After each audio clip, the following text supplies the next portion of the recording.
Abrindo um outro parênteses, até pra entrar talvez numa coisa mais leve aqui. Eu acho uma loucura a galera que fica logando filme que nem maluco no Letterboxd, de ver 30 filmes num dia. Nossa, olha só. Maluco. Inclusive tem essa discussão que eu acho interessantíssima, que é o cinema ele é tão metrificado que você considera ver um filme um hábito produtivo. Então, assim, você assistiu a 4 filmes num dia... Caralho, produtividade. Olha aqui o meu... E as pessoas são muito... Eu acho muito engraçado, as pessoas são muito obcecadas com o Letterboxd, assim. É uma relação que eu acho muito doentia com o cinema. E olha que eu logo tudo porque eu amo o diário.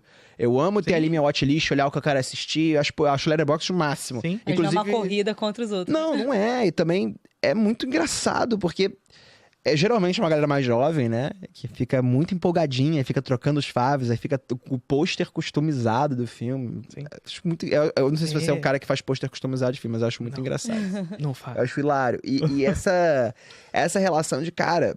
Às vezes eu vejo um filme, eu não quero ver um filme por mais 2 semanas, porque eu só quero pensar naquele filme. Sim. Eu terminei Twin Peaks e eu só pensei em Twin Peaks e fiquei revendo pensando em Twin Peaks por semanas, antes de ver qualquer outra coisa. É porque é isso, quantidade não é qualidade, né? Porque você tá vendo uma caralhada de filme que você tá conseguindo absorver da mesma forma todos Exatamente, eles, né? E você provavelmente não tá. Você tá vendo um resumo daquilo no próprio Letterboxd, já comprando uma opinião dos outros, né?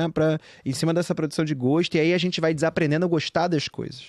Eu assisti a um filme ontem, chamado Kwaidan, que é um filme japonês de terror. Maravilhoso, etc.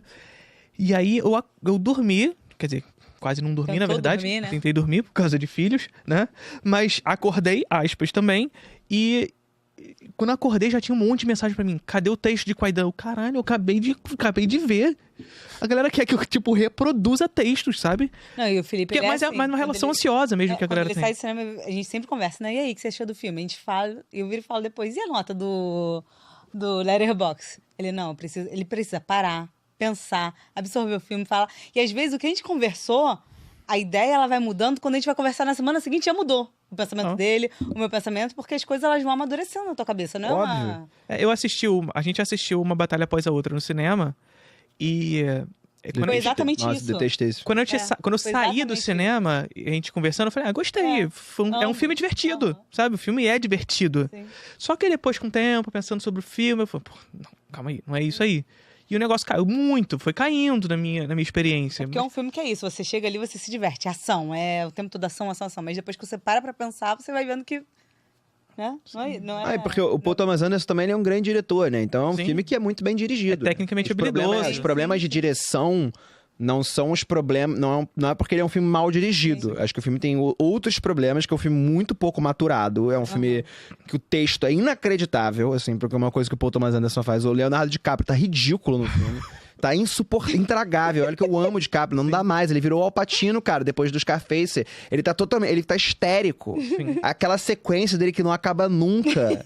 É horrível, assim. E os meus 30, 40 minutos são incríveis do filme, né? São, assim, pra mim, imaculados. Eu acho que o filme ele vai caindo muito. O filme mudou de direção. Depois de 40 minutos ele mudou. Não, e a proposta conciliadora do final é muito boomer, assim. É muito assim, caraca, Paul Thomas Anderson, você é privilegiado. É horrível falar isso, porque eu odeio pesar recorte social. Mas assim, já que ele tá comentando macropolítica americana, eu preciso dizer que o comentário macropolítico americano dele é de uma perspectiva muito privilegiada há muitos anos. Sim. Né? Que é uma lógica conciliadora geracional, inclusive, meio tipo, não, cada um faz o que pode. Sabe? É uma coisa... Enfim, não vou entrar muito aqui, mas eu achei um grande desapontamento, assim. Eu queria muito gostar do filme, não sou uma pessoa que tem opiniões muito intensas sobre filmes. É porque você vai pro filme querendo gostar do filme. Exatamente. Né? E foi uma experiência boa de assistir. Até falei pros meus amigos, cara, vamos no cinema, assim. E essa relação ansiosa, ela é engraçada, porque pra mim é por isso que o falecido vlog do Maurício Saldanha, do Cabine Cinema, eu acho. Sim. Pra mim, eu entendi a proposta, porque pelo menos era honesto quanto a isso, que era a minha primeira impressão depois que apaga as luzes do filme. Sim.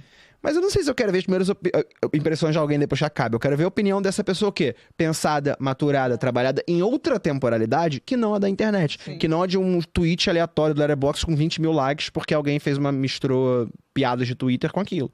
Eu quero ver alguém que amadurece aquilo, ou alguém que fala, cara, primeiras impressões, né? Sim. Tipo, eu escrevi Uma Batalha Atrás da Outra, não é uma crítica, eu não sou crítico. Jamais escreveria críticas imediatistas também, porque eu acho que é mais interessante maturar. Mas eu gosto de deixar anotadas essas impressões e elas vão mudando. Eu amei Nosferatu quando eu vi no cinema, foi piorando, né? Uma Batalha eu não gostei, ponto. Mas são vários os filmes que vai piorando. A Hora do Mal, Weapons, né? Eu achei super divertido quando eu vi no cinema. Essa é a armadilha. Qual O filme que é a Hora super do Mal? divertido. Hora do Mal é o daquela... Das crianças. Ah, que a gente... Da moça de cabelo ruivo. Essa é a armadilha, eu acho. que você Quando o filme falou é, do filme? quando o filme é divertido. Você fala assim, pô, achei divertido. Cara, esse filme vai cair no seu conceito. Esse filme vai piorar. Sim. Esse filme vai piorar. Que é uma máscara, né? É uma máscara. Pô, me diverti. Porque o se divertiu, aí você vai separando a experiência do entretenimento da experiência do... E é isso, eu não necessariamente preciso... As pessoas também são muito binárias com isso, né? Você não precisa se divertir num filme. E nem se entreter num filme. É de uma outra ordem, né? Também não é uma elevação intelectual, é uma outra coisa. Você precisa curtir e experienciar aquilo. Sim. Pode ser uma experiência tediosa, pode ser uma experiência chata, pode ser uma experiência odiosa, pode ser uma experiência instigante, reflexiva, cansativa. É normal você sentir sono num filme se você scrolla o dia inteiro e de repente a câmera para. De repente você passeia nela. De repente tu vê um filme do... Como é que é o nome dele? Da Pop Art. Qual é o nome? Do Andy Warhol. Do Andy Warhol, do Empire, 8 horas só do topo do prédio. Eu assisti o filme. A Bruna viu eu assistindo. Foi loucura aquilo ali. Coisa... Eu caía, voltava pra sala, aquela mesma merda. Gente... Isso pra mim é tipo... você tentar recriar uma coisa que não existe mais. É tipo, você pedir pra alguém... É você tentar ir numa... Sei lá, ver uma pintura original, assim. Tipo... E imaginar nunca ter visto aquela pintura reproduzida em lugar nenhum pra ter a sensação de alguém numa galeria de arte pela primeira vez. Cara, mas é loucura, tá? Porque assim, foi uma experiência muito diferente de assistir. Mas é maneiro, né? É maneiro, mas é maneiro em que sentido? Porque assim... É literalmente o Andy Warhol filmando o topo do Empire State por 8 horas. E aí você, durante o processo, você vai vendo escurecendo, o prédio ligando as luzes, etc. Só que, como é uma experiência de esticamento do tempo tão intensa, que vai além de filmes como Jeanne Dielman e etc, que você vê lá a mulher cortando batata, aquele negócio do tempo super esticado, para no final ter aquela catarse lá, etc. No Empire, a gente sabe que não tem isso. É só o topo do prédio mesmo. É só esse tempo esticado. Só que, sobretudo... E aí, assim, claro que eu não sei se o Andy Warhol tava pensando nesse tipo de coisa, porque ele não tá aqui pra falar, né? Mas... a gente entender esse processo de um mundo cada vez mais velocidade, eu acho que de alguma medida ele pensava nisso, no mundo cada vez mais veloz, então vou fazer essa experiência, né?